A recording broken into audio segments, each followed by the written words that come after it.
Welcome to shops of blessing. దేవుని కృపలో భద్రపరచబడి నూతన దినములో ప్రవేశించాం. ఈనాటి దేవుని వాగ్దానం. ప్రభువు నా ప్రక్క నిలిచి నన్ను బలపరచెను. The Lord stood at my side and gave me strength. 2 తిమోతి పత్రిక 4వ అధ్యాయం 17వ వచనం. Praise God. ఈ నూతన దినములో దేవుడు మీ కొరకు సిద్ధపరిచిన ప్రతి దీవెన ఆకాశపు వాకిళ్ళు విప్పి మీ మీద కృమరించునుగాక. మరి ఒక నూతన దినాన్ని ఆరంభిస్తున్న నేపథ్యములో ప్రేమ కలిగిన వాగ్దానము ద్వారా మనల్ని దర్శిస్తున్నాడు ఆయన. పౌలు యొక్క గొప్ప అనుభవ సాక్ష్యం ఇది.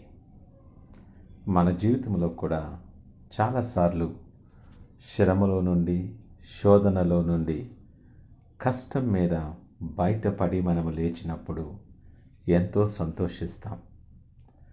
నా తెలివి, నా జ్ఞానం, నా శక్తి బాగా అక్కరకు వచ్చిందని మనం అనుకుని అతిశయపడతాం.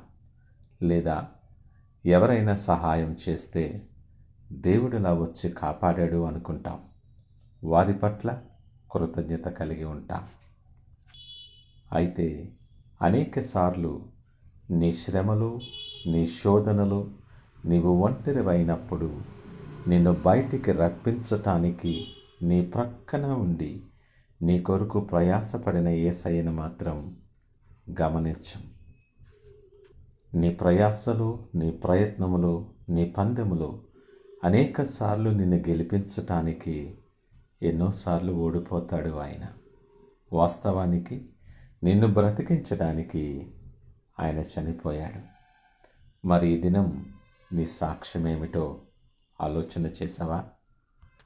ఈ నూతన దినమనే మెట్టు మీద నిలుచుండి ఒక్కసారి వెనక్కి తిరిగి చూస్తే నీవున్న స్థితికి నీవు రావటానికి, నీ ప్రక్కనే ఉండి నిన్ను బలపరిచి నువ్వు ఎక్కలేనంత ఎత్తుకు నిన్ను ఎక్కించిన ఆయనను జ్ఞాపకం చేసుకోవాలి.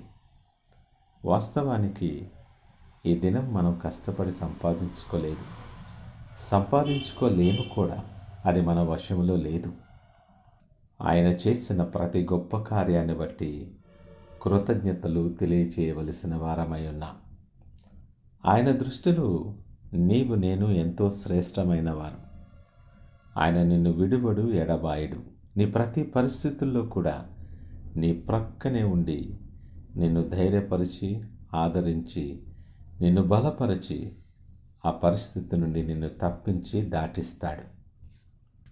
నీ ముందున్న ఎలాంటి పరిస్థితి అయినా, నీవు నీ చుట్టూ ఉన్న ఎలాంటి నేపథ్యమైనా కలవరపడకు. నమ్మిక మాత్రం ఉంచు. ఆయన ఆపత్కాలములో నమ్ముకొనదగిన సహాయకుడు. ముదిమి వచ్చు వరకు ఎత్తుకుని దేవుడు ఆయనే అని సూటిగా మాట్లాడుతున్నాడు. ఆయనకు అసాధ్యమైనది ఏమీ లేదు. అరణ్యములో సహితం త్రోవ కలుగు చేయగలిగిన సమర్థుడు ఆయన. నీవు అపాయములో ఇరుక్కుపోయినప్పుడు, నీవు గాఢాంధకారములో ఉండి బయటపడే మార్గము కొరకు అన్వేషిస్తూ ఉన్నప్పుడు భయపడకు.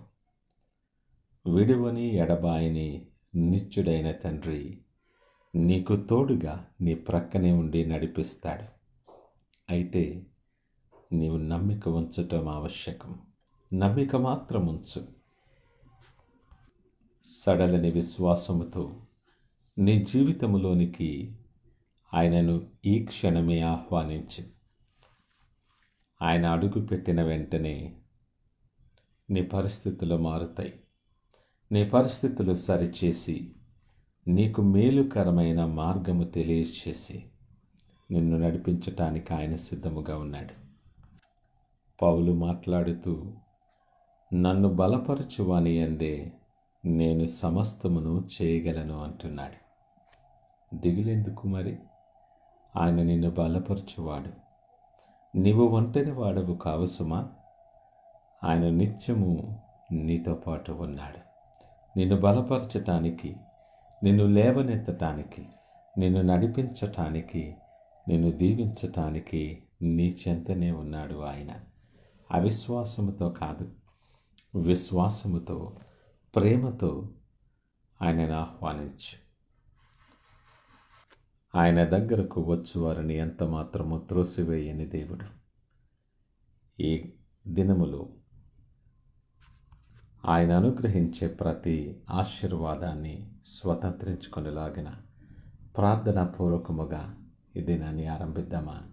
ప్రార్థించుకుందాం. పరిశుద్ధుడు, ప్రేమ నమ్మకమైన మా యేసయ్యా, స్తోత్రాలు, వందనాలు. నేను ఒంటరిని కానని, నా అనానుకూల పరిస్థితుల్లో నీవు మాకు తోడుగా ఉంటావని నీవిచ్చిన ధైర్యాన్ని బట్టి మీకు వందనాలు, స్తోత్రాలు. నా ప్రక్కన నిలిచి నన్ను బలపరచువాడా, మీకు వందనాలు తెలియచేస్తూ ఉన్నాను.